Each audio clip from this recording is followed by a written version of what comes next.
the time comes. Tandaan nyo yan. Enjoy nyo muna yung mga sasakyan ninyo na binili namin. Enjoy nyo muna yung mga bahay nyo na binili namin. Kaya pala ang hirap-hirap. Me as a virtual assistant, ang hirap-hirap magbakasyon. Kasi walang ekstrang pera. Kasi kailangan pala naming sponsoran yung mga lifestyle nyo. We sponsored your fucking lavish lifestyle without our consent, and that's fucking evil. Fucking evil! House of Representatives! Just close your building! Hindi nyo naman building yan, pera nga namin yan. Pera namin yan yung building nyo. Yung upuan na inuupuan nyo, pera namin ang pinili dyan. Yung mga sasakyan na sinasakyan nyo, pera namin ang pinili dyan. Yung mga bahay na tinitirahan nyo, pera namin yan. Yung pinapakain nyo sa mga anak nyo, pera namin yan. Hindi ako magmamakaawa sa inyo na mag-resign. Just do whatever you wanna do. Just continue what you're doing. And I'm sure 100% that you're just fueling the rage of the ordinary people. Just come to think of it, I am a nobody from Cebu City. But I came here on my own. I came here on my own because of the rage, the injustice, and the kaguhan that I feel. That I felt on my soul as if I have a soul, I feel it in my soul. Mga putang ina nyo. Sinasabi nyo ang mga OFWs, modern day heroes, right? Mga modernong bayani ang ating mga OFW. Pero bakit ang NAIA may laglag bala na naman? Bakit ang NAIA in-increasean nyo ang mga taxes sa mga Pilipinong pumapasok at lumalabas? Pero yung pumbilya nyo, pondido, kagaya ng mga pag-iisip nyo, pondido. Pondido nga ba? Or wala lang kayong pake? Kasi nakatapal sa mga mata nyo ang pera na hindi sa inyo. Mga putang ina nyo, nakakasawa, nakakasuka, nakakagalit! Nakakagalit kayo! Kaya please lang ipagpatuloy nyo ang pagnanakaw nyo, ang pagsisinungaling nyo, ang panggagagaw nyo, dahil yan mismo ang dahilan kung one day wala nang safe space sa inyo. Sinasabi ko, may sukdulan ang lahat, may sukdulan ang galit, may limitasyon ang pagtitiis ng mga Pilipino, may limitasyon ang pag-tolerate namin sa mga abusadong katulad nyo. Again, we are not asking for anything that standard, that worldly standard. We're not anything, we're not expecting to become the US, we're not expecting to have facilities like Canada, like Japan, like US, like UK. We do not. Kaming mga Pilipino, madali kaming mahalin. Madali kaming umentende. Pero bakit yung pagamutan walang gamot? At bakit kailangan naming pumila at magkaroon ng utang na loob kay Romualdez, sa mga kapitan, sa mga mayor, sa mga governor? Bakit kailangan naming magkaroon ng utang na loob upang mabayaran ang access namin sa hospital, when in the first place those fucking money are ours, hindi sa inyo? Eto, I urge every Filipino, for whatever results it comes after this, let's demand and require every public officials to send their children in public schools.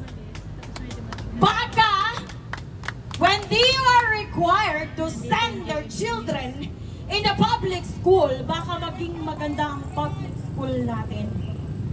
Tayo ang nagbabayad ng pera, pero ang mga anak nila nasa ibang bansa.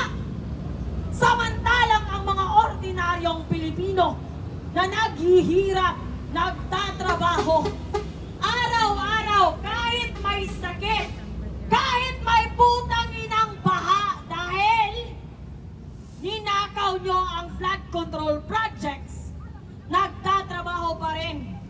Pero nasaan ang mga anak namin? Nasa public school na walang upuan. Nasa public school. Ang brother-in-law ko, he's a teacher. He's a fucking public teacher. He just joined the public teaching profession. Yet, umalis na lang siya sa paaralan ng pampubliko. Umalis na lang siya sa nasabing pampublikong paaralan. Nagkaroon ba siyang sweldo? Hindi, kasi walang budget. Pupunta ka ng health center, pupunta ka ng pagamutan, solo parent.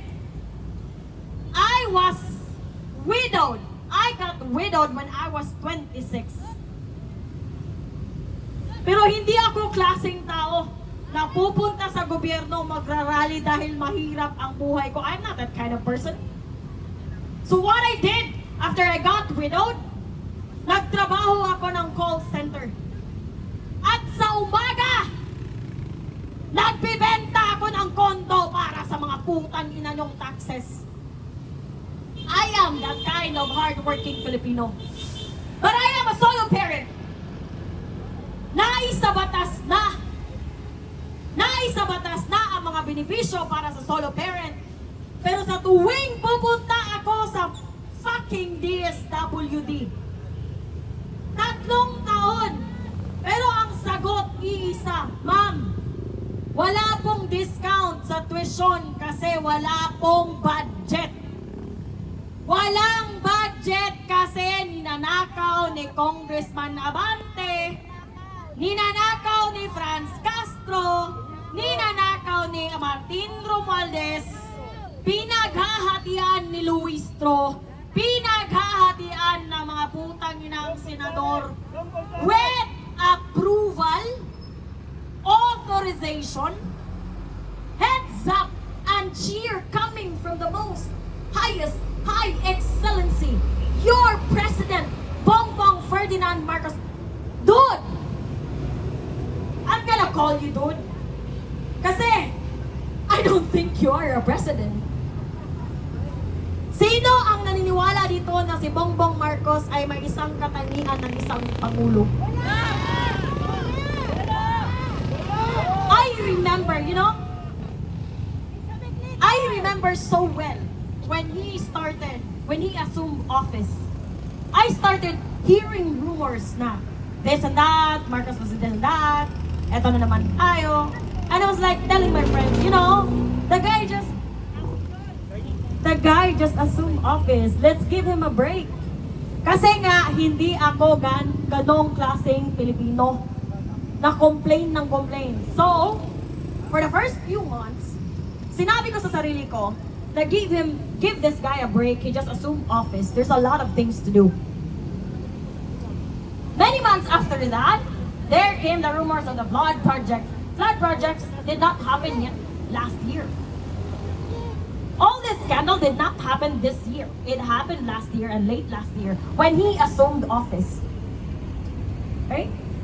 So sasabihin ko sa inyo, yang mga pagnanakaw nyo sa House of Representatives, hindi lang yan kayo. It's an organized syndicate, crime, cover-up, criminal offense to the Filipino people, executed, approved, authorized, none other than His Excellency Ferdinand Bongbong Marcos. Kaya dude, wag kang magpapa-interview ulit na sasabihin mo. Wala naman akong idea kung bakit na tayo ganito na pala kalala ang mga magnanakaw. You are the number 1 magnanakaw. How come wala kang idea?